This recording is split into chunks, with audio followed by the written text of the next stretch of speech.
Hello beautiful people, welcome back to my channel. I am back with another video, and it's not a DIY project yet, but this is a video just showing you guys all the pants that I have that are oversized that needs to be transformed.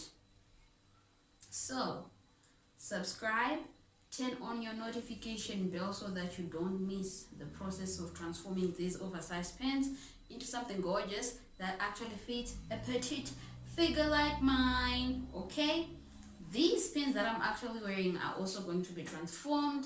They're not oversized, but they're like pink. They're like plaid pink and white plaid.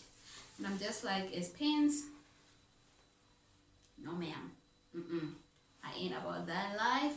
So I'm going to be transforming these pants into something else. Maybe I should put up a poll. Let me know, what should I transform these pants into?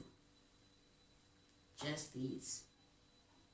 Comment down below or go over to my Instagram page. Link in the description box. Yes. Follow and just catch up with Missdiyzw on Instagram.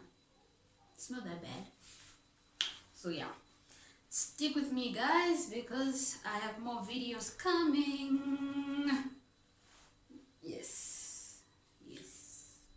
Until then,